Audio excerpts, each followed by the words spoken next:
আমি এখন দাঁড়িয়ে আছি পাটগ্রাম পৌরসভার 5 নং ওয়ার্ডে।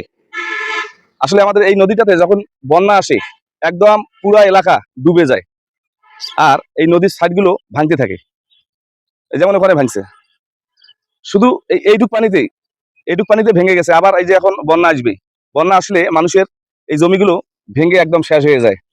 আসলে এই এই জমিগুলো কেউ হয়তো বাবার সম্পদ, কেউ হয়তো মায়ের সম্পদ, কেউ দেখা গেছে যে অক্লান্ত পরিশ্রম করে এই জমিগুলো কিনছে।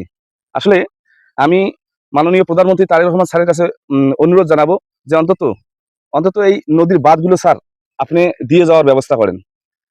কেননা মানুষের বুক ফাটা কান্না স্যার, যাদের ভাঙে জমি তারাই কিন্তু এই কষ্টটা বুঝতে পারে স্যার। আপনি অন্তত নদীর বাজারটা বেশি বেশি করে দেন, যাতে সাইডগুলো না ভাঙে। হ্যাঁ, এরকম আপনি একটু মানে দৃষ্টি আকর্ষণ করেন, জমিগুলো যাতে না ভাঙে। এইভাবে 1 শতক জমির দাম স্যার 2-2.5 লক্ষ, কোনো জায়গায় দেখা যায় যে 5 লক্ষ টাকা সহ দাম। সে জমিগুলো যদি ভেঙে যায় কতটা কষ্ট লাগে আপনি বলেন। আমার বিশেষভাবে অনুরোধ থাকলো যে এই নদী গর্ভে যে জমিগুলো হারিয়ে যাচ্ছে, হ্যাঁ, কেননা আমাদের দেশে তো স্থলের চেয়ে পানি বেশি, এগুলো যদি হারিয়ে যায় আমরা পরবর্তী প্রজন্মকে কি উপহার দেব বলেন স্যার, কি উপহার দেবো আমরা? তাই স্যার আপনার মাধ্যমে, এই ভিডিওর মাধ্যমে আমার বিশেষ অনুরোধ থাকবে যে অন্তত নদী ভাঙনটা আপনি বন্ধ করেন।